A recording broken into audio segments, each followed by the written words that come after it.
49 అంటే సంతోషం, 49 అంటే సంతానం. నమస్తే కళ్యాణ్ గారు.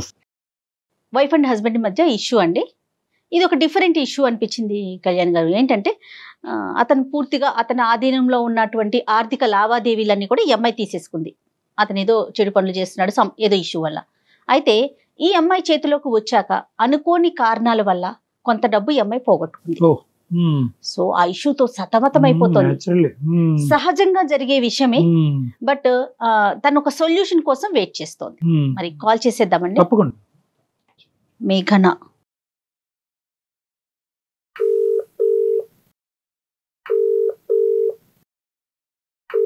హలో మేఘన అండి. అవును మేడం, మీరెవరు మేడం? నేను జయానండి, అందమైన జీవితం ప్రోగ్రామ్ నుంచి కాల్ చేస్తున్నాను. నమస్తే మేడం. నమస్తే మేడం. నాతో పాటు కళ్యాణ్ గారు ఉన్నారండి, డాక్టర్ కళ్యాణ్ చక్రవర్తి గారు. సార్ నమస్తే సార్. నమస్తే. ఏంటమ్మా సమస్య? ఎవరి గురించి? మీ గురించా? ఏమైంది? మా వారికి ఏంటంటే కొన్ని బ్యాడ్ హ్యాబిట్స్ ఉన్నాయండి సార్. తాగటం, ఫ్రెండ్స్ కి వచ్చిన జీవితం అంతా వాళ్ళ ఖర్చు చేయడం. అసలు ఇంటికి రూపాయి తీసుకురాడు సార్. శాలరీ ఇవ్వంగానే ఆఫీస్ లో శాలరీ పడింది అంటే అట్నుంచి అటు వాళ్ళకి వెళ్ళి బాగా మంచిగా పార్టీలు దావత్లు చేసుకొని అన్ని ఖర్చులు అవగొట్టుకుని అప్పుడు ఇంటికి వస్తాడు సార్. అదేంటంటే అట్లా చేస్తున్నారని చెప్పి ఎన్ని సార్లు గొడవ పడినా సరే ఆయన ఏ మాత్రం ఆయనలో చలనం లేదు సార్. అన్ని చాలా కేర్లెస్ గా ఉంటాడు. ఏం చేస్తారు మేఘన? ఎంత వరకు శాలరీ వస్తుంది ఆయనకి? ఆయనకి ఒక 50,000 దాకా వస్తుంది మేడం. ఓకే. పిల్లలు ఉన్నారండి? ఒక పాప ఒక బాబండి. పిల్లలున్నా కూడా కొంచెం బాధ్యత తక్కువగా ఉంది. ఆ బాధ్యత తక్కువ మేడం. ఏం లేదు, ఎంత కాడికి ఫ్రెండ్స్ ఫ్రెండ్స్ ఫ్రెండ్స్ పెళ్ళైతే మటుకు ఫ్రెండ్స్ వదలాలా, నువ్వు మేనేజ్ చేసుకో అంటాడు మేడం. చేతికి డబ్బులు ఇస్తేనే కదా మనం మేనేజ్ చేసేది, చేతికి డబ్బులు ఇవ్వడు. మీరేమన్నా చేస్తారంటే జాబ్ చేస్తున్నారా? లేదు మేడం, నేను ఇంట్లోని హౌస్ వైఫ్ నే మేడం. Right right. ఓకే. ప్రధానంగా సమస్య ఏంటమ్మా? తాగటమా? కాదు కాదు సార్, ఆ డబ్బులన్నీ అలా ఆయన పాడు చేస్తున్నారని చెప్పి చాలా సార్లు గొడవలు జరిగినాయి సార్. ఇంకా నేను పెద్దవాళ్ళలో పెట్టి అదే జీతం అంతా నా చేతికి ఇస్తేనే నేను కాపురానికి వస్తానని చెప్పాను సార్. సరే అని చెప్పి బాగా గొడవలు అయ్యేటప్పటికి నేను మొన్న 3 నెలలు వెళ్ళి పుట్టింట్లోనే ఉన్నాను సార్. అయ్యో. సరే నువ్వు చెప్పినట్టే వింటాను అని కొంచెం ఆయన జీతం తేవటం నాకు ఇవ్వటం కొంచెం అట్లా అట్లా కొంచెం దారిలో పడుతున్నాను సార్. జీతం డబ్బులు తీసుకొని కొంచెం నేనేం చేశానంటే, ఇప్పుడు ఆయన ఎట్లా దుబారా చేస్తున్నా, నేను 1 రూపాయి చేస్తే పిల్ల ఆడపిల్ల ఉంది కదా మేడం, దానికి పెళ్లి చేయాలన్నా దాని భవిష్యత్తు బాగుండాలన్నా ఈ రోజుల్లో కట్నాలు లేకుండా ఏం జరగదు. అవునవును. ఇవన్నీ చెయ్యాలంటే మరి ఇలా తాగి తందనాలాడి ఎవరికో దోస్తులకు పెడితే నా పిల్లలకి ఎవరు మేడం రేపు? కట్నం దాకా తర్వాత ముందు చదువులు ఉన్నాయి కదా. చదువులు ఉన్నాయి కదా మేడం. ఆడపిల్ల ఇప్పుడు నా జీవితం చదువు లేదు కాబట్టి కదా ఆయన నా చేతికి ఏమి ఇవ్వకుండా ఆయన ఇష్టం వచ్చినట్టు తిరుగుతున్నాడు. అదేలేండి, అదేలే. ఓకే. అందుకని నేను అలా పెద్దల్లో పెట్టి ఆటో వాళ్ళని ఇటోళ్ళని పిలిపించి మాట్లాడి చేసి ఇక ఆయన కాపురాన్ని తీసుకొచ్చి నాకు జీతం నా చేతికి ఇస్తున్నాడు మేడం. ఆయనకి ఏదైనా అవసరం అయితే నన్నే అడుగుతున్నాడు. ఈ వారం నేను దావత్కి వెళ్ళాలి, 4,000 ఇవ్వు అంటాడు. నేను 4,000 ఎందుకు ఇవ్వాలండి? 4,000 ఎవరికో తీసుకెళ్లి మీరు పెట్టడం ఏంది? ఈసారికి 2,000 తీసుకోండి. అలా కంట్రోల్ చేస్తూ చేస్తూ సార్ ఖర్చులు చాలా వరకు తగ్గించాను సార్. ఇప్పుడు కొంచెం నా దారిలో పడి ఆయన నాకు ఇచ్చేస్తున్నాడు. ఇంతలో సార్ నేనేం చేశానంటే, ఎట్లా ఇప్పుడు ఆయన దగ్గర తీసుకుంటున్నాను కదా అని ఆ పైసలన్నీ నేనేం చేశాను సార్, కొంచెంగా కూడబెట్టుకుంటా ఒక 2 లక్షల దాకా పోగు చేసుకున్నాను సార్. పోగు చేసుకుంటే ఇక ఉంటారు కదా సార్ మాకు తెలిసిన వాళ్ళు, అమ్మలక్కలు అందరూ కూర్చుంటాం కదా ఇట్లా అని చెప్పుకున్నప్పుడు, ఇక్కడ మన గల్లీలోనే వాళ్ళు చీటీ చేస్తున్నారే, నువ్వు కూడా దాచిపెట్టి అందరికి సర్ప్రైజ్ చెయ్యి, నువ్వు కూడా రేపు మంచి అమౌంట్ వస్తుంది అంటే సరేలే ఆశపడ్డాను సార్. ఆశపడి నేను కూడా చిట్టి కట్టాను, 5 లక్షల చిట్టి. Okay okay. ఇంకేం లేదు, వచ్చే నెల మనం పాడుకుంటే మనకు 5 లక్షల చేతులకు వచ్చేస్తాయి మేడం. అయితే ఇందులో ఆమె ఐపీ పెట్టి వెళ్ళిపోయిందంట రాత్రి. అయ్యో. ఏం చెప్పంటారు మేడం? అయ్యో. మా వారికి తెలీదు. ఇంతలో ఈయన ఏం చేశాడు, రాత్రి వచ్చి ఏమే ఇప్పుడు నువ్వు నా దగ్గర డబ్బులు తీసుకుని దాచి పెడుతున్నావా, మీ పుట్టింటోళ్ళకి పెడుతున్నావా, నువ్వు అసలు ఏం చేస్తున్నావు నాకు తెలియట్లేదు అంటే, లేదండి దాచి పెట్టాను, మీకు వచ్చే నెల మీకు ఒక సర్ప్రైజ్ ఇస్తానండి అని చెప్పాను. నేను చెప్పేశారు. తీరా చూస్తే నేను చెప్పాను సర్ప్రైజ్ ఇస్తానండి అంటే, అవునా అన్నాడండి. ఇప్పుడు ఆయన అంటున్నాడు, నేను ఒక స్థలం చూశాను చాలా తక్కువగా వచ్చింది, నువ్వు ఆ పైసలు ఇస్తే నేను తీసుకెళ్లి దానికి భయానా కడతానని కూర్చున్నాడు.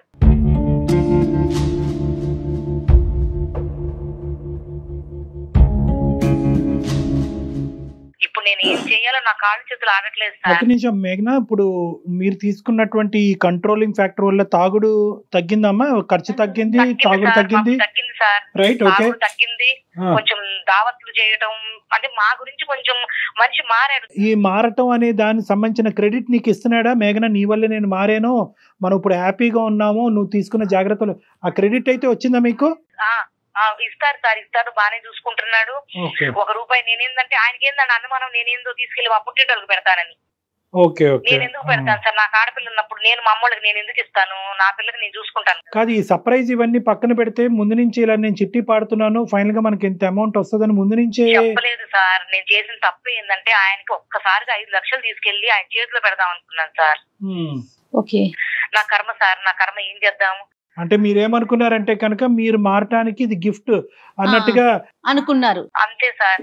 కానీ మేఘన, చదువుకున్నారు కదా మీరు, ప్రైవేట్ వాళ్ళ వ్యక్తుల దగ్గర చిట్టీలు వేయకూడదని ఎంత ఎంత ఎలాంటి ప్రచారం జరుగుతా ఉంది మేఘన? బాగా లేచిన దగ్గర నుంచి తెల్లారి ముఖం చూసుకుంటాం మేము, వదినా వదినా అనుకుంటా. మేఘన, ఇప్పుడు సమస్య ఏంటమ్మా? అంటే నీ నోటి ద్వారా ఇది చెప్పలేవా? నేను నాకు మీరు చేసేది ఇదేంది సార్? నాకు నిన్న పిచ్చి పిచ్చి ఆలోచనలు వచ్చింది సార్, చచ్చిపోదాం. అయ్యో లేదు సార్, ఎందుకంటే ఇప్పుడు ఆయన అంతమంది ముందు ఆయన్ని గొడవ పెట్టి 10 మందిలో నేను ఇట్లా చేస్తున్నానని చెప్పి ఆయన దగ్గర పెత్తనం అంతా నేను తీసుకొని నేనేదో ఉద్ధరిద్దామని నేను చేసిన ఆలోచన మంచిదే గానీ నా టైం బాగలేదు సార్.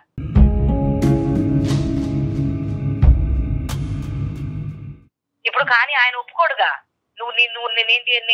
నేనేదో ఖర్చు పెడుతున్నానని చెప్పి నువ్వు తీసుకున్నావు, నువ్వు తీసుకెళ్లి చిట్టీలకు తగలబెట్టావు నువ్వు అని చెప్పి అసలు ఆ మనిషి ఎలా రియాక్ట్ అవుతాడో, ఆయన నేను ఎలా ఫేస్ చేయాలో. పోలీస్ కేసు ఏమైనా ఫైల్ అయిందమ్మా? లేదు సార్, ఎందుకంటే అందరూ అట్లాగే ఉన్నారు. రాత్రి ఏమో పెద్ద గొడవ సార్. ఇప్పుడు నేను పోలీస్ కేసు వాళ్ళతో పాటు పోనీ పెడదామన్న ముందు ఈ మనిషి నువ్వెందుకు వెళ్తున్నావు, నీకు అవసరం ఏందని అడుగుతాడుగా. అదే ఇంకా మిగతాదంతా కదులుతుంది కదా. మేఘన, ఒకసారి ఆయనతో మాట్లాడదామా మరి? Okay madam. అమ్మాయి చేసిందంతా మంచిగానమ్మా, అసలు తప్పు పట్టడానికి ఏమీ లేదు. నమ్మకుండా ఉండాలి కదా. ఇప్పుడు తను మంచి చేసింది కాదనట్లేదు, కానీ ఇవాళ రేపు ప్రైవేట్ వ్యక్తుల దగ్గర డబ్బులు దాచుకోవటాలు, చిట్టీలు వేయటాలు. హలో హలో, ఏమండి? ఏమండి, నేను అదే మీతో ఓ విషయం దాచి పెట్టానండి, అది చెప్పలేక నేను డాక్టర్ కళ్యాణ్ చక్రవర్తి గారు ఒకసారి మాట్లాడతారు, ఒకసారి మీరు మాట్లాడరా? ఏంటి, ఏం దాచిపెట్టావు? నేను ఇప్పుడు నిజం నన్ను ఇంటికి వచ్చాక మాట్లాడతాను. లేదండి, లైన్ లో ఉన్నారండి సార్ వాళ్ళు. ఇప్పుడు నువ్వు ఎక్కడున్నావు? నేను మన ఇంట్లోనే ఉన్నానండి. మరి చక్రవర్తి గారు ఎవరు? ఒకసారి మాట్లాడండి. ఏం వీలు పెట్టావు, ఏం జరుగుతుంది? నేను ఇంటికి వచ్చాక క్లారిటీగా మాట్లాడతాను. నమస్తే అండి రాకేష్ గారు. నమస్కారం. నమస్తే. మేము సుమన్ టీవీ అందమైన జీవితం ప్రోగ్రామ్ నుంచి కాల్ చేశానండి. నాతో పాటు డాక్టర్ కళ్యాణ్ చక్రవర్తి గారు కూడా ఉన్నారు. ఏం లేదండి, మీ భార్య ఒక చిన్న మెయిల్ చేశారు మాకు. ఆ మెయిల్ కి సంబంధించిన ఒక విషయం మీతో డిస్కస్ చేద్దాం ఫోన్ లోనే. మేము మా ఆఫీసులోనే ఉన్నాము, తను మీ ఇంట్లోనే ఉన్నారు. జస్ట్ ఫోన్ లో ఒకసారి డిస్కస్ చేద్దామని చెప్పి మేమే మీకు కనెక్ట్ చేయమన్నాం. నమస్తే రాకేష్ గారు, సారీ మిమ్మల్ని ఇబ్బంది పెట్టినందుకు. ఆ అమ్మాయి ఒక చిన్న చిక్కుముడి సమస్యలో ఉంది, మీ మిస్సెస్. అయితే ఏంటంటే తను మంచి చేద్దామని పోయి ఇప్పుడు వేరే సమస్య తెచ్చిపెట్టుకుంది. అయితే ఏంటంటే ఈ రోజు తనని ఎలా చెప్తే కనుక మీరు ఏ విధంగా రిసీవ్ చేసుకుంటారో, తన జీవితం, తన కాపురం ఏమవుతుందో అనే భయంతో మాకు చేసింది. దానికి ముందు ఆ సమస్య ఏంటి అని చెప్పే ముందు మిమ్మల్ని ఒక ప్రశ్న రాకేష్ గారు. మీరు ఇంతకు ముందు ఆవిడ చెప్పినటువంటి మాటలు బట్టి ఇంతకు ముందు డ్రింక్ చేసి కొద్ది డబ్బులు విచ్చలవిడిగా ఖర్చు పెట్టి కొద్దిగా చల్లా చెదిరైనాయి జీవితాలు కాస్త. ఇప్పుడు ఏమొచ్చి అదంతా కూడా ఆవిడ చేసిన ప్రయత్నం బట్టి ఇది ఒక గాడిలో పడింది అన్నట్టు మాకు చెప్పారు ఆవిడ. అది నిజమేనండి? నిజమే అండి. అప్పట్లో నేనేదో తాగేసి ఫ్రెండ్ సర్కిల్ లో చేసేస్తున్నానని నా మీద లేనిటన్ని పోసి చేశానండి. వాళ్ళకి వాళ్ళ ఫ్యామిలీని తీసుకొచ్చి పెద్ద మధ్యస్థం పెట్టి నాకు జీతం ఇవ్వట్లేదు, ఈయన తాగేసి తొందరలు ఆడుతున్నారని చెప్పి నాన్న రచ్చ చేసి నేను తేవడం శాలరీ ఆవిడకి ఇవ్వడం, నేను తేవడం శాలరీ ఆవిడకి ఇవ్వడం, అలాగే జరిగిందండి. ఆడవాళ్ళ గురించి తెలియదు ఏముందండి, ఇంట్లో ఒకలా ఉంటారు, బయటకు వచ్చినాక ఒకలా ఉంటారు. ఇంకా సర్దుకోపోవాలి కదా అనే గుణంతోనే నేను తెచ్చి ఆడికి ఇచ్చానండి. అది ఏమైంది, ఇప్పుడు కుటుంబం అంతా కూడా హ్యాపీగా ఉన్నారు, ఎంతో కొద్ది గొప్ప సేవింగ్ చేసుకుంటున్నారు అనే మాటలో వాస్తవం ఉంది. అలా ఉండటానికి మీరు ఆ అమ్మాయి క్రెడిట్ ఇస్తున్నారు కదా, అది గొప్పగానే చూస్తున్నారు కదా మీరు? ఇస్తాను, ఆ విషయంలో ఇస్తాను. ఎందుకంటే మొత్తం నేను ఇచ్చిన శాలరీ మొత్తం ఆవిడకి ఇస్తున్నాను, ఆవిడే ఏ టు జెడ్ ఆవిడే చూస్తుంది. సరే, వెరీ గుడ్. ఇప్పుడు ఏంటంటే ఆవిడ ఉద్దేశం అయితే కరెక్ట్ అని మీరు నమ్ముతున్నారు. ఆవిడ కఠినంగా వ్యవహరించినా కూడా ఈ రోజు ఆవిడ ఉద్దేశం అయితే కరెక్టే అని మీరు నమ్ముతున్నారు. నమ్ముతున్నానండి. కరెక్ట్ ఒక అండి. విషయంలో అయితే మాత్రం నమ్ముతాను. కొన్ని సందర్భాల్లో ఏమవుతుందంటేనండి, ఇక్కడ ఒకటే కాదు, కొన్ని సందర్భాల్లో ఏమవుతుందంటే ఇలా మంచి చేయటానికి పోయి కొంతమంది కొన్ని కష్టాలు కొని తెచ్చుకుంటారు. అది ఉద్దేశపూర్వకంగా కాదు, అదృష్టం బాలేక, టైం బాలేక జరిగేటటువంటి అంశాలు. ఈరోజు మీ వైఫ్ కూడా అదే పొజిషన్లో ఉంది. ఏంటంటే కనుక ఆవిడ మీ దగ్గర నుంచి సేవ్ చేసినటువంటి రూపాయి అమౌంట్ కాస్త చీటీ కట్టారు. చీటీ కట్టారు. చీటీ కట్టారా? చీటీ కట్టారు. ఈ రోజు చెప్పలేదంటే ఈ విషయం. అదే చెప్పండి. ఓకే చెప్పండి. ఓకే. ఈ మధ్యలో మీరు కూడా అడుగుతున్నారంట, ఏమైనాయి ఆ డబ్బులు, ఏమైనాయి, ఎక్కడ పెట్టినావు, మీ అత్తింటి మీ పుట్టింటి పంపిస్తున్నావా ఏంటి అని రకరకాలు అడుగుతున్నారంట. ఆవిడ పాపం నేను చాలా సార్లు అడిగితే నేను సేవింగ్ చేస్తున్నానండి, సేవింగ్ చేస్తున్నాను, మీకు ఎందుకు, మీరు అడిగినప్పుడు ఒకేసారి మంచిగా ఇస్తానని చెప్పారు నాకు. అది కరెక్ట్, అది వాస్తవం. అది మీరు నమ్మారా? అది అది అది అది ఆవిడ అబద్ధాలు ఆడే. నమ్మాను. ఎందుకంటే ప్రతిరోజు వచ్చిన శాలరీలో తీస్తున్నానండి, అక్కడ పెట్టున్నానండి, బ్యాంక్ వేస్తున్నాను, మీకు ఆ ప్రాబ్లం లేదంటుంది, చూస్తుంది, ఇంట్లో కావాల్సిన ఏ టు జెడ్ ఆవిడ చూస్తుంది. నేను నమ్మాను. అయితే ఇప్పుడు ఏంటంటే, ఇప్పుడున్న పరిస్థితి ఏంటంటే, కొద్దిగా మీరు జాగ్రత్తగా ఆలోచించవలసినటువంటి అంశం, కొద్దిగా కూల్గా వినాలి. ఆవిడ కూడబెట్టినటువంటి ఆ డబ్బు కాస్త ఈ రోజు ఆవిడ చేతుల్లో లేదు. ఇంక రేపనగా అంటే నెక్స్ట్ మంత్ లో పాడదామనేటటువంటి పరిస్థితికి వచ్చేటప్పటికి చాలా సందర్భాల్లో చాలా చోట్ల మనం చూసేటటువంటి మోసాల్లాగే ఈ చీటీ కంపెనీ కాస్త ఎత్తేసారంట, ఐపీ పెట్టి ఎత్తేసారంట. ఇప్పుడు ఆ కంపెనీ కాస్త లేదు. సో ఆవిడ పెట్టినటువంటి డబ్బులన్నీ ప్రస్తుతానికి పోయినట్టే. ఏదైనా పోలీస్ కేసు ఏదైనా వేసి మళ్ళీ ఏమైనా అది వేరే విషయం. కానీ యాజ్ ఆఫ్ నౌ పాపం ఆవిడ మీకు చెప్పుకోలేకపోతుంది, కానీ ఆవిడ విపరీతమైనటువంటి బాధ, దుఃఖంలో ఆవిడ ఉంది. ఆవిడ ఏంటంటే ఆఖరికి ఈ విషయం నా భర్తకు చెప్పుకోలేనటువంటి పరిస్థితుల్లో నేను చచ్చిపోవటానికి కూడా రెడీ అనేటటువంటి ఆలోచన చేసేటప్పటికి మేము అలా కాదమ్మా, మేము ఉన్నాం నీతో పాటు, నువ్వు నీ బాధ ఏంటో మాకు చెప్పు, మేము కమ్యూనికేట్ చేయవలసినటువంటి విధంగా మేము రాకేష్ గారికి కమ్యూనికేట్ చేస్తామని చెప్పాము. ఇప్పుడున్న పొజిషన్ అది సార్. చూడండి చక్రవర్తి గారు, నేను ఒక విషయం చెప్తాను. ఇప్పుడు నేను ఏదో చేసేస్తున్నాను, నేను బయట ఖర్చు చేసేస్తున్నాను అని చెప్పి మధ్యస్థం పెట్టి మొత్తం నానా హంగామా చేసి తెచ్చి ఇంట్లో సేవింగ్ పెట్టారు. ఇప్పుడు సడన్ గా ఐటీ పెట్టేస్తారంటే ఎంతండి, ఎంత అమౌంట్ అండి? ఎలా జరుగుతుంది ఇది? ఎందుకు భర్తకు ఒక భార్య చెప్పుకోలేనంత కష్టం వచ్చేసిందా ఇక్కడ?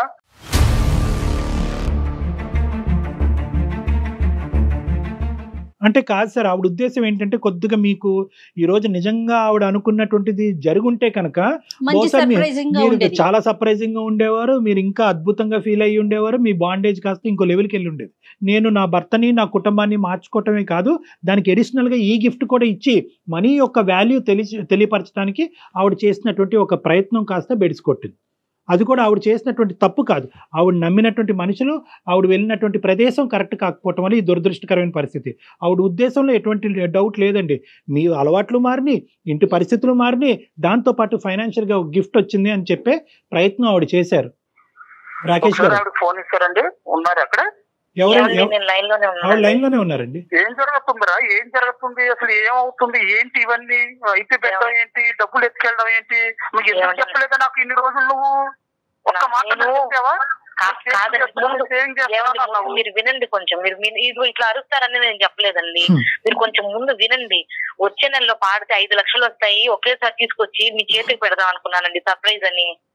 మరి నువ్వు మోసాలు జరుగుతున్నాయి, టీవీలు చూడట్లేదా, నువ్వు పేపర్ చూడట్లేదా? ఏమండి మన ఇంటి ఎదురు వదిన గారండి, వదిన గారు చెప్పావా బయట? అదేదో బ్యాంకులో వేయవచ్చు కదా, హ్యాపీగా అయిన వాళ్ళం కదా బ్యాంకులో వేస్తే. నేను ఆ రోజు నుంచి నువ్వు మధ్య పెట్టినప్పటి నుంచి నేను ఏమైనా నేను అడిగానా ఏం చేస్తున్నావు ఏంటి అని? లేదండి. మరి బయట ఇలాంటి మోసాలు జరుగుతున్నా నేను చీటీ కట్టాల్సిన అవసరం ఏమొచ్చింది? లేదండి, 4 లక్షలు కడితే ఇంకో 1 లక్ష కలిసి వచ్చింది కదా, లేని కట్టానులేండి.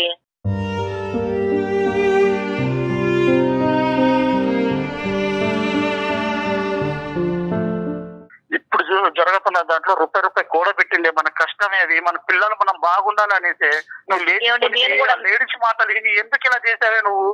1-2 లక్షలే? 5 లక్షలండి, పిల్ల పేరు మీద ఇద్దాం అనుకున్నానండి.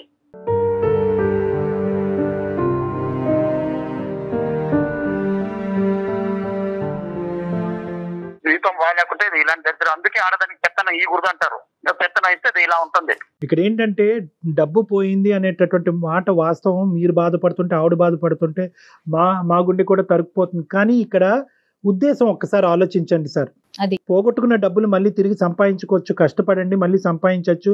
అది ఇక్కడ కాదు సమస్య. దయచేసి ఇప్పుడు వరకు ఈ కుటుంబాన్ని అంతా కూడా ఒక ప్లాట్ఫామ్ మీద తీసుకొచ్చి చాలా నైస్గా ఆవిడ స్టెబిలైజ్ చేసింది. దాన్ని ఇంకో మెట్టు ఎక్కించి మిమ్మల్ని సంతోషపెట్టి మిమ్మల్ని సర్ప్రైజ్ చేద్దామని అనుకున్నది ఆవిడ ఉద్దేశాన్ని తప్పుపట్టండి. పోయింది డబ్బు కాదనట్లేదు, వెళ్ళిన చోటు చేసినటువంటి ప్రాసెస్ తప్పు. ఆవిడ తెలివి తక్కువగా చేసింది. చాలామంది మన సమాజంలో తెలివి తక్కువగా చేసి రోజు వారి టీవీల్లోని పేపర్లో మీరు అన్నట్టు చాలా చూస్తున్నాం. కానీ ఏంటంటే ఆశకు పోయి ఒక 10 రూపాయలు ఎక్కువ వస్తాయనేటటువంటి ఉద్దేశంతో ఎక్స్ట్రా రిస్క్ తీసుకుని చాలామంది పోగొట్టుకుంటున్నారు. ఈవిడ కూడా అందులోనే కాలు పెట్టింది. కానీ ఉద్దేశం గురించి నేను చెప్తున్నా, ఉద్దేశం మంచిదా కాదా? మంచిదే అండి, ఉద్దేశం మంచిదే కాదనట్లేదు. ఎందుకంటే నేను ప్రతిసారి శాలరీ ఇచ్చినప్పుడల్లా ప్రతిసారి అడతాను, ఏం చేస్తున్నావు అంటే నేను సేవింగ్ చేస్తానని, నేను ఎత్తి పెడతానండి, అన్ని నేను చూసుకుంటానంటే ఇంకా వద్దు అంటే ఇంకా సరే. నేను ఆ ఒక్క ఉద్దేశం మీదే నేను బయట ఫ్రెండ్స్ వెళ్ళట్లేదు, పార్టీలు వెళ్ళట్లేదు, వీకెండ్ మానేసుకున్నాను. సరే ఏదో హ్యాపీగా ఉందా అనుకున్నాను. భర్త బయటకు వెళ్ళినప్పుడైనా సరే, భర్త ఆఫీస్కి వెళ్ళినప్పుడు సరే, ₹1 ఎంత సేవింగ్ లో ఉందో చెప్పాల్సిన అవసరం భార్యకు ఉందా లేదా అది చెప్పండి మీరు క్లారిటీగా. ఒకటి సార్, ఇక్కడ ఏంటంటే మీరు ఎలా ఖర్చు పెడుతున్నారు అనే లెక్క ఆవిడకి తెలియాలి అనేటటువంటి రూల్ ఉన్నప్పుడు ఆవిడ ఎలా ఖర్చు పెడుతుంది అనేటటువంటి లెక్క కూడా మీకు కూడా తెలియాలి. ఇక్కడ అది అందులో that is very clear sir, అందులో ఎటువంటి డౌట్ లేదు. కానీ ఇక్కడ ఏంటంటే ఆవిడ ఉద్దేశం ఏంటంటే ఇది ఒక్కొక్క రూపాయి కూడబెట్టి ఒకేసారి సర్ప్రైజ్ ఇద్దాం అనేటటువంటి ఆలోచనతో ఆవిడ చేసినటువంటి స్టెప్పే. కానీ మీ దగ్గర ఉద్దేశపూర్వకంగా ఆవిడ ఖర్చులకో ఆవిడ సంతోషాలకో ఆవిడేమి పర్సనల్గా ఏం వాడుకోలేదు ఇక్కడ. అది మీకు తెలుసు, మాకు తెలుసు. మీ భార్యగా ఏంటంటే అది మీకు అర్థమవుతుంది. ఆవిడ మాట్లాడినటువంటి పద్ధతులు విధానాలు బట్టి మాకు కూడా కొంతవరకు అర్థమవుతుంది. ఎటొచ్చి ఏంటంటే ఇది జరిగింది కాబట్టి ఈ జరగటం వల్ల మీ మనసు విరిగిపోయి ఇంతకు ముందు వచ్చినటువంటి డిఫరెన్సెస్ మళ్ళీ పెరిగిపోకూడదు, మళ్ళీ పునరావృతం అవ్వకూడదు, మనస్పర్ధలు పెరగకూడదు. ఎందుకంటే ఈ ఫ్యామిలీ అంతా కూడా ఒక మంచి ఒక పొజిషన్కి వచ్చింది. సో ఇక్కడ మీరు మనీ పోయింది అని చూస్తే కనుక ఆవిడ మీద నెగిటివ్ వైబ్రేషన్ వస్తుంది. కాదు, ఆవిడ ఉద్దేశం కరెక్ట్, పోయిన డబ్బులు ఎలాగ పోయినాయి, నా భార్య పెర్ఫెక్ట్, నా కుటుంబం గురించి ఆవిడ ఏమన్నా చేయడానికి రెడీ అని అనుకుంటే కనుక మీ ఇద్దరు బాండింగ్ ఇంకా పెరుగుతుంది. కానీ పాప ఆవిడ ఉద్దేశం కరెక్ట్, అది కళ్యాణ్ గారు అంటున్నట్లుగా. మేఘన, ఇక్కడ 2 things అమ్మా. ఒకటి ఏంటంటే చాలా రిస్క్ ఇష్యూ ఒకటి చేసావు, రెండోది ఏంటంటే అతని దగ్గర దాచిపెట్టావు. రెండు డేంజర్. నేను దాచిపెట్టడం అంటే సార్, మా వారికి నేను అంత ఒక్కసారిగా 5 లక్షలు తీసుకుని ఇదిగోండి రూపాయి పోగు చేసి నీకు సర్ప్రైజ్ చేద్దామని దాచిపెట్టాను. కానీ మా వారికి చెప్పకూడదు అనేది నా ఉద్దేశం కాదు. ఇక్కడ ఇంత తెలివితేటలు ఉపయోగించారు కదా ఆయనకి సర్ప్రైజ్ చేయాలని. మరి ప్రైవేట్ గా ఒక వ్యక్తుల్ని నమ్మి ఎలా చిట్టి వేశారండి? ఎన్ని పథకాలు లేవు, ఎన్ని గవర్నమెంట్ బ్యాంక్స్ లేవు. 5 లక్షలు వస్తాయన్నారు మేడం. 5 లక్షలు వస్తాయని ఆశపడ్డాను. మనుషులు ఒకటి మేఘన, ఏంటంటే ఇప్పుడు మీరే ఇందాక అన్నారు, అమ్మలక్కలో ఎవరో అన్నారు కదా, ఏదైనా కూడా మీ ఇంటి పరిస్థితులు బట్టి మీరు ఏదైనా ఒక నిర్ణయం తీసుకోవటం అనేటటువంటి చాలా ఇంపార్టెంట్ అమ్మా. మీ భర్త, అతని సంపాదన, ఇంటి వ్యవహారాలు, పద్ధతులు, మీ ఇద్దరి మధ్యన ఉండే అండర్స్టాండింగ్ బట్టి ఎవరికి వాళ్ళు నిర్ణయాలు తీసుకోవాలి. వాళ్ళు ఏదో చెప్పారు, వదిన గారు ఏదో చెప్పారు, పక్కింటి ఆంటీ ఏదో చెప్పింది అంటే కనుక ఇప్పుడు మీకు వచ్చిన కష్టం ఆవిడకి వచ్చింది కాదనట్లేదు. కానీ వాళ్ళ భర్త ఆవిడని అర్థం చేసుకునే విధానం, మీ భర్త మీ మధ్యన ఉండేటటువంటి బంధం చాలా వ్యత్యాసం ఉంటుంది. సో కాబట్టి ఏంటంటే మీ పరిస్థితులు బట్టి, మీ ఇంటి వ్యవహారాలు బట్టి మీరు నిర్ణయాలు తీసుకోవాలి. కేవలం చెప్పుడు మాటలకు పోయి ఏదో క్లిక్ అవుతే ప్రతిదీ లాటరీ టికెట్ కింద తగులుతుంది అనే ఉద్దేశంతో అన్నెసరీ రిస్క్ తీసుకుని జీవితాన్ని వ్యర్థపరచుకోవద్దు. సో మీకు ఈరోజు చాలా పెద్ద పాఠం నేర్చుకున్నారు. ఎటొచ్చి ఏంటంటే ఇక్కడ మీకున్న అదృష్టం ఏంటంటే మా ద్వారా ఈరోజు నేను అనుకోవటం, రాకేష్ గారు ఒక మాట, మీకు ఇష్యూ అర్థమైనట్టే మేము భావిస్తున్నాం. అర్థమైంది చక్రవర్తి గారు. కాకపోతే ఒకటండి, ఎప్పుడైనా సరే ఒక భర్త ఆఫీస్కి వెళ్ళి మంత్లీ సేవింగ్ చేసేటప్పుడు ఆ భర్త కష్టం ఏంటి, నేను ఎలా మార్చుకున్నాను, నేను నా మొగుడుకు చెప్పుకోవాలి అన్న ఒక భార్య ఆలోచిస్తే ఇన్ని జరగవండి. ఇప్పుడు ఒక్క మాట ఆవిడ నేను ఇట్లా సిటీ వేస్తున్నానంటే నేను జాగ్రత్త పడేవాడిని, వద్దు బ్యాంకులు వేద్దాం, లేదంటే ఇంకోటి చేద్దాం అని ఆవిడ చెప్పకపోవడంతోనే ఎంత పెద్ద విషయం అయింది. రాకేష్ గారు, నేను మిమ్మల్ని అస్సలు ఆవిడ ఖచ్చితంగా చెప్పవలసింది ఈ సర్ప్రైజ్లు గిప్రైజ్లు అనే సబ్జెక్ట్ లేకపోతే కనుక ఈరోజు అందరూ హ్యాపీగా ఉండేవాళ్ళం, మా అవసరం కూడా మీకు పడి ఉండేది కాదు. కానీ ఇక్కడ ఏమైందంటే ఆవిడ కొంతకాలం ఒక అభద్రత అనేటటువంటి ప్రయాణం చేసింది మీతో పాటు. మీరు విచ్చలవిడిగా ఖర్చు పెట్టడం, ఫ్రెండ్స్, వీకెండ్స్, పార్టీస్, తాగటం, ఇలాంటి వ్యవహారాలన్నీ చూసేటప్పటికి ఇప్పుడిప్పుడే ఆవిడకి ఒక నమ్మకం కలుగుతుంది. ఓకే, నా భర్త ఇప్పుడు గాడిలో పడుతున్నాడని. ఎప్పుడైతే కనుక ఇప్పుడు వరకు సేవ్ చేసినటువంటి ఈ పెద్ద అమౌంట్ తిరిగి మీ చేతుల్లో పెడితే కనుక మళ్ళీ ఆ పాత రోజులు వస్తాయేమో అనేటటువంటి భయంతో, అభద్రతతో తీసుకున్నటువంటి ఎక్స్ట్రా కాషన్ అది కాస్త బెడిసికొట్టింది. కానీ ఇంకో ఉద్దేశం అయితే కాదండి. మీ దగ్గర దాచిపెట్టి ఆవిడ వెళ్ళి ఇంకో విధంగా ఖర్చు పెట్టింది అనుకోండి, మీ దగ్గర దాచిపెట్టి మీరు అనుకున్నట్టుగా వెళ్ళి వాళ్ళ పుట్టింట్లో ఎక్కడో పంచడం జరిగింది అనుకోండి, అప్పుడు మీరు నిలదీయండి, అడగండి. అది పాయింట్గా. కానీ ఇక్కడ ఏంటంటే ఆ క్లారిటీ ఆవిడకి ఇంతకు ముందు ఏదైతే ఆవిడ చూసిందో అది ఇప్పుడిప్పుడే ఆవిడకి ఒక బలం వస్తుంది అనమాట. ఓకే, మారాడు. ఎప్పుడైనా డబ్బు చూస్తే మళ్ళీ మనిషి మొదటికి వస్తాడనే భయంతో ఆవిడ కొద్దిగా అతి జాగ్రత్తగా వ్యవహరించింది. మీకు చెప్పకుండా ఆవిడ నడిపింది. అది కాస్త మీకు ఇంకా అవమానంగానే అనుమానాస్పదంగా మారింది. చూసావా నీ తొందరపాటు వల్ల ఎంత ఇదైందో చూసావా? నేను ఫస్ట్ చెప్తానే ఉన్నాను, నన్ను నువ్వు మాట్లాడడం కోసం ఎన్ని అవస్థలు పడ్డావో నేను అది కూడా చెప్తున్నాను. నీ కోసమే నీ వీకెండ్ వదిలేశాను, పార్టీస్ వదిలేశాను, ఫ్రెండ్స్ వదిలేశాను, పబ్బులు వదిలేశాను. ఎందుకు? ఏమంటే మా పిల్లలు ఏమైపోతారో అన్నావు. నేను సరే పోనీ ఆడదాన్ని మాట వినాలా? మా అమ్మ తిట్టింది, మా నాన్న తిట్టారు, మా నేనతీయులందరూ అన్నారు. వాళ్ళ మాటలు ఏమైనా పట్టించుకున్నానా? పట్టించుకోలేదు. ఎందుకు నీకు తెచ్చిచ్చాను నేను శాలరీ? ఎందుకు తెచ్చిచ్చాను? ఏదో ఇంట్లో చేస్తున్నావు కదా అని నిన్ను నమ్మే కదా ఇచ్చాను. ఏ రోజైనా నన్ను ఈ విషయం డిస్కస్ చేసావా? బయట టీవీలు చూడట్లేదా? బయట న్యూస్ చూడట్లేదా? మోసాలు, దగాలు, చీటీలు, అవి ఇవి అనేసి ఒక్క విషయం నాతో చెప్పుంటే సేవ్ అయిపోయేది కదా. ఈ రోజు ఇంత పరిస్థితి వచ్చేదా మనకు?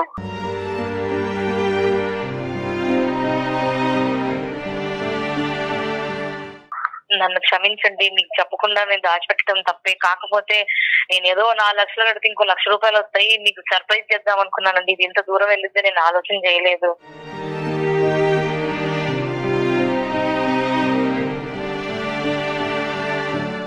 ఆవిడకి పూర్తిగా అర్థమైంది. మీరు కూడా ఆవిడని అర్థం చేసుకున్నారు. కాబట్టి ఇక ముందు నుంచి ఈ సబ్జెక్ట్ గురించి ఎక్కువ డిస్కస్ చేయకుండా అక్కడ దగ్గరలో పోలీస్ స్టేషన్కి వెళ్ళి మీరు కూడా ఒక కంప్లైంట్ పెట్టి ఏదన్నా ఒక చిన్న అవకాశం ఉంటే కనుక భగవంతుడి దయ వల్ల ఆ ప్రయత్నం అయితే చేయండి. లేదంటే మీ కష్టాన్ని మళ్ళీ మీరు నమ్ముకుని ఒక నమ్మకంతో ముందుకు ప్రయాణం సాగించండి. తప్పకుండా సార్. ఏమండి సరే పోనీకి ఏడవకు, ఎందుకు ఏడుస్తున్నావు? అయ్యేదా అయిపోయింది, ఇంకోసారి తెచ్చుకున్నావు. నువ్వు కష్టపడు, నీకు మన డబ్బులు తీసుకుపోయినా ఆమె వద్దు. ఆవిడ ఉసురు తగలుతుంది, ఈవిడ పోతుంది, ఈవిడ చేస్తారు. వద్దు. మన పిఎస్కి వెళ్ళి కంటే నీలాంటి వాళ్ళు 100 మంది ఉన్నారు. ఇవాళ న్యూస్ కూడా వచ్చింది, డైలీ ఆటో న్యూస్ వచ్చింది, చీటీల పేరుతో మోసం అని. నువ్వు బయట మీటింగ్ మానేసి ముందు వెళ్ళి ఆ టైలరింగ్ వచ్చు. నీకు ఏదో ఒకటి నా శాలరీలో నీకు షాప్ పెట్టిస్తాను, ఆ టైలరింగ్ నేర్చుకో. ఇద్దరం కష్టపడతాం, పిల్లల కోసం వేద్దాం. ఇంకా నుంచి చీటీలు గీటీలు అన్ని వదిలి ఈ ఆడవాళ్ళని మానేసి. మీరు చెప్పినట్టే వింటానండి, మీరు ఎట్లా చెప్తే అట్టగా. సూపర్. నేను ఇదే చెప్తున్నాను, ఇంకోసారి కానీ ఇలాంటివన్నీ నువ్వు వదిలి, నువ్వు బయట మీటింగ్లు ఆ అక్క చెప్పింది, ఈ ఆంటీ చెప్పింది, వీళ్ళతో వదిలి. నీకు టైలరింగ్ వచ్చు, నీకు నేను టైలరింగ్ పెట్టిస్తాను, లక్షణంగా టైలరింగ్ కుట్టు. ఇద్దరం కష్టపడదాం, ₹30 ఇంకా నుంచి బ్యాంకులో వేసుకుందాం. నేను అంత దుర్మార్గుండా కాదే. నాకు ఒక్కసారి నా ఫోన్ చేసి ఇలా జరిగిందండి అనేసి అన్నావా? భయపడింది. ఖచ్చితంగా మీరు కంప్లైంట్ చేసే ప్రయత్నం చేయండి. ఓకేనమ్మా. Madam, thank you so much sir. మీకు ఎప్పటికీ రుణపడి ఉంటాను. అయ్యో పర్వాలేదండి. నమస్తే సార్. కళ్యాణ్ గారు, ఇలాంటివి ఎక్కువ వింటూ ఉంటామండి. ప్రైజ్లు ఒకటి, సర్ప్రైజ్లు ఒకటి. చాలా మంది ప్లాన్ చేస్తూ ఉంటారు. ఎప్పుడైతే సర్ప్రైజ్ అంటారో ఖచ్చితంగా అది బెడ్స్ కొడుతుంది. అది చూడండి, ఇప్పుడు ఇది డబ్బులతో కూడుకున్నది కాబట్టి సరిపోతుంది. అది ఇంకొక విషయం అనుకోండి, అది ఎక్కడి దాకా వెళ్ళిపోతుంది కదండి. అసలు ఇవి వర్కౌట్ కావంటారు. ఎందుకు ఇలాంటి ఆలోచనలు వస్తూ ఉంటాయి? అమ్మ, సర్ప్రైజ్ అనేటటువంటిది ఏంటంటే 2 విధాలుగా ఉంటుంది. ఒకటి, అది హ్యాపీ సర్ప్రైజా, రిస్కీ సర్ప్రైజా. ఇప్పుడు వీళ్ళ విషయం ఉందనుకోండి, అది రిస్కీ సర్ప్రైజే.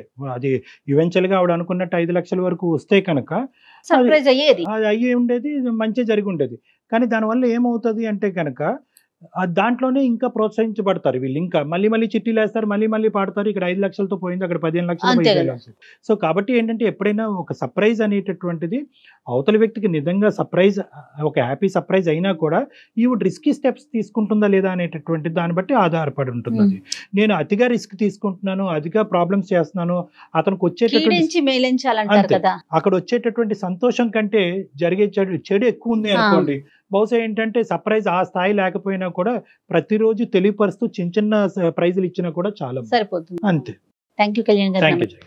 అందమైన జీవితం సమర్పిస్తున్న వారు 49 అంటే సంతోషం, 49 అంటే సంతానం. యాంకర్ డ్రెస్ కట్టెసిపై రంగవర్ష, కొండాపూర్, హైదరాబాద్.